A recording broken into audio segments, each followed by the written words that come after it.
ರಾಹುಲ್ ಅವರು ಸರಿಯಾಗಿ ಆಡ್ತಾ ಇಲ್ಲ ಅಂದ್ರೆ ಅದಕ್ಕೆ ಕಾರಣ ಅವ್ರ ಫಾರ್ಮ್ ಅಲ್ಲ, ಈ ಟೀಮ್ ಮ್ಯಾನೇಜ್ಮೆಂಟ್ ಮಾಡ್ತಾರೆ. ಎಕ್ಸ್ಪೆರಿಮೆಂಟ್ಸ್ ಒಂದೊಂದ್ಸಲಿ ನಂಬರ್ 5 ಅಲ್ಲಿ ಆಡ್ತಾರೆ, ಒಂದೊಂದ್ಸಲಿ ನಂಬರ್ 6 ಅಲ್ಲಿ ಆಡ್ತಾರೆ, ಒಂದೊಂದ್ಸಲಿ ನಂಬರ್ 7 ಅಲ್ಲಿ ಕೂಡ ಆಡಿಸ್ಬಿಡ್ತಾರೆ ಈ ಜಿ ಮ್ಯಾನೇಜ್ಮೆಂಟ್.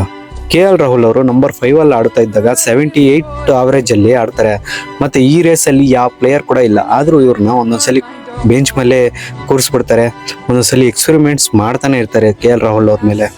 ಮೊನ್ನೆ ಆಡಿದ ಮ್ಯಾಚ್ ಅಲ್ಲೂ ಅಷ್ಟೇ ವಾಷಿಂಗ್ಟನ್ ಸುಂದರ್ನ ಪ್ರಮೋಟ್ ಮಾಡಿದ್ರು ನಂಬರ್ 5 ಅಲ್ಲಿ. KL ರಾಹುಲ್ ನಂಬರ್ 6 ಅಲ್ಲಿ ಆಡಿದಾಗ ಸ್ವಲ್ಪ ಫಸ್ಟ್ ಇಂದ ಪ್ರೆಜರ್ ಏನಿತ್ತು ಅದು ಬಿಲ್ಡ್ ಆಗಿ ಮಾಡಕ್ ಹೋಗಿ ಟಕ್ ಅಂತ ಔಟ್ ಆಗ್ಬಿಡ್ತಾರೆ. ಇಲ್ಲಿ KL ರಾಹುಲ್ ಅವ್ರಿಗೆ ಅವ್ರದೇ ಬೇಕಾದ ಸ್ಥಾನ ಒಂದು ಮ್ಯಾನೇಜ್ಮೆಂಟ್ ಕೊಟ್ಬಿಟ್ರೆ ಅವ್ರ ಬ್ಯಾಟಿಂಗ್ ಅವ್ರು ಆಡ್ಕೊಂಡು ಹೋಗ್ತಾರೆ. ಈ KL ರಾಹುಲ್ನ ಯಾವಾಗಾದ್ರೂ ಈ ಜಿ ಮ್ಯಾನೇಜ್ಮೆಂಟ್ ಎಕ್ಸ್ಪೆರಿಮೆಂಟ್ಸ್ ಮಾಡಿಸೋದು ನಿಲ್ಸ್ತದೋ ಅವಾಗ KL ರಾಹುಲ್ ಅವ್ರು ಫಾರ್ಮ್ ಬರ್ತಾರೆ.